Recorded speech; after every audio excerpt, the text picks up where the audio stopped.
بسم اللہ الرحمن الرحیم۔ السلام علیکم۔ جناب مولا احمد نورا کی اپنی عظیم الشان کتاب تقدیس میں تحریر فرماتے ہیں، حضرت موسیٰ علیہ السلام کوہ طور کی طرف چلے جا رہے تھے۔ راستے میں ایک بوڑھا آتش پرست ملا جو گمراہی اور گناہوں سے آلودہ تھا۔ اس نے حضرت موسیٰ علیہ السلام سے عرض کیا، اے موسیٰ علیہ السلام، کہاں جا رہے ہیں اور کس سے باتیں کرنے جا رہے ہو؟ حضرت موسیٰ علیہ السلام نے جواب دیا، کوہ طور پر جا رہا ہوں، جہاں وہ بے انتہا نور کا مرکز ہے۔ وہاں جاتا ہوں تاکہ اللہ تعالیٰ سے راز و نیاز اور مناجات کروں، تمہارے گناہوں اور خطاؤں کی معذرت کروں۔ اس آتش پرست نے کہا، کیا میرا پیغام بھی اللہ تعالیٰ کے پاس پہنچا سکتے ہو؟ حضرت موسیٰ علیہ السلام نے کہا، تیرا پیغام کیا ہے؟ اس نے کہا، میری طرف سے اپنے پروردگار سے کہنا، اس خلقت کے جھرمٹ اور آفرینش کے بھیڑ میں تجھ کو خدا مانوں، یہ میرے لیے ننگو آر ہے۔ مجھے ہرگز اپنے پاس نہ بلانا، اور مجھے تیری روزی کی منت اور تیرے احسان کی بھی ضرورت نہیں ہے۔ نہ تو میرا خدا ہے اور نہ میں تیرا بندہ۔ حضرت موسیٰ علیہ السلام نے اس بے معرفت آتش پرست کی گفتگو کو سنا۔ اس گستاخ کی گفتگو پر بہت جوش آیا۔ اپنے دل میں کہا، میں اپنے محبوب سے مناجات کرنے کے لیے جا رہا ہوں، مناسب نہیں ہے کہ میں اس کے سامنے یہ سب نازیبا گفتگو بیان کروں۔ اگر خدا کا احترام کرتا ہوں تو ان باتوں کو بیان نہ کروں تو اچھا ہے۔ حضرت موسیٰ علیہ السلام کوہ طور کی طرف روانہ ہو گئے۔ اس نورانی وادی میں خداوند عالم سے راز و نیاز کرنے لگے کہ گریاں کناں آنکھوں سے مناجات شروع کر دی۔ اس خلوت میں ایسا کیف تھا کہ دوسرے اس سے بے بہر ہیں۔ خداوند عالم سے عاشقانہ گفتگو ہوئی۔ جب آپ راز و نیاز سے فارغ ہوئے اور وہاں سے واپس چلنے کا ارادہ کیا، خطاب ہوا، اے میرے موسیٰ، میرے بندے کا پیغام کیا تھا؟ عرض کیا، میں اس پیغام کو سناتے ہوئے شرم محسوس کرتا ہوں، تو خود علیم و بصیر ہے اور جانتا ہے کہ اس بوڑھے آتش پرست کافر نے تیری شان میں کیا گستاخی کی ہے۔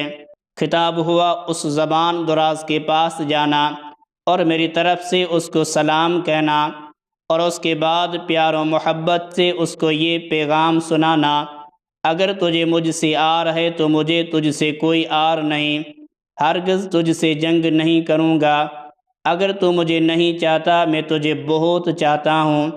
تو اگر میری روزی اور رزق نہیں چاہتا، میں اپنے فضل و کرم سے تجھے روزی عنایت کروں گا۔ اگر میری روزی کا احسان نہیں چاہتا تو میں بغیر احسان کے روزی عنایت کروں گا۔ میرا فیض سب کے لیے عام ہے، میرا لطف و کرم بے نہایت ہمیشگی اور قدیم ہے۔ تمام لوگ میرے نزدیک ماں کی طرح ہیں، اور میرا فیض دودھ پلانے والی ایک خوش اخلاق ماں کی طرح ہے۔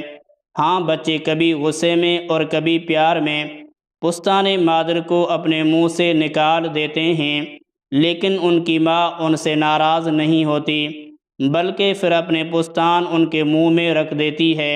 بچہ منہ پھیر لیتا ہے اور اپنے منہ کو بند کر لیتا ہے، ماں اس کے بند منہ کو بوسہ لینا شروع کر دیتی ہے اور پیار بھرے انداز میں کہتی ہے، ارے میرے بچے، منہ نہ موڑ، دودھ بھری چھاتی کو منہ میں رکھ لے۔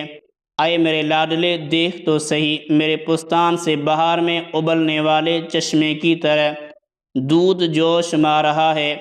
جس وقت حضرت موسیٰ علیہ السلام کوہ طور سے واپس آئے، اس بوڑھے آتش پرست نے کہا، اگر میرے پیغام کا جواب لائے ہو تو بیان کرو۔ حضرت موسیٰ علیہ السلام نے اللہ تعالیٰ کا پیغام اس کافر اور آتش پرست کو سنایا۔ کلام الہی نے اس کافر اور ملحد کے دل سے کفر کے زنگ کو دور کر دیا۔ وہ ایک گمراہ انسان تھا جو راہ حق سے دور ہو چکا تھا۔ خدا کا پیغام اس کے لیے ایک گھنٹی کی طرح تھا وہ شب تاریک کی طرح اندھیرے میں ڈوبا ہوا تھا۔ وہ جواب اس کے لیے نور خورشید کی طرح بن گیا۔ شرم و حیا کی وجہ سے سر جھک گیا، اپنی آنکھوں پر ہاتھ رکھے اور زمین کی طرف دیکھنے لگا۔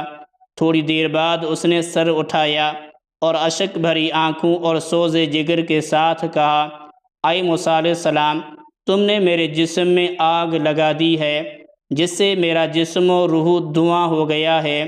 یہ کیا پیغام تھا جو میں نے خدا کی بارگاہ میں پیش کیا؟ میں بدبخت ہوں، افسوس مجھ پر اے موسیٰ علیہ السلام، مجھے ایمان کی تعلیم دیں۔ اے موسیٰ علیہ السلام، مجھے حقیقت کا راستہ بتاؤ۔ خدایا کیا عجیب واقعہ پیش آیا، میری روح قبض کر لے تاکہ میں اس پریشانی سے نجات پا جاؤں۔ حضرت موسیٰ علیہ السلام نے ایمان، عشق، رابطہ کی گفتگو اور خدا سے راز و نیاز کا سلیقہ سکھایا، اور اس نے توحید کا اقرار کیا اور اپنے گزشتہ سے توبہ کی، اور اس دنیا سے محبوب کی طرف کوچ کر گیا۔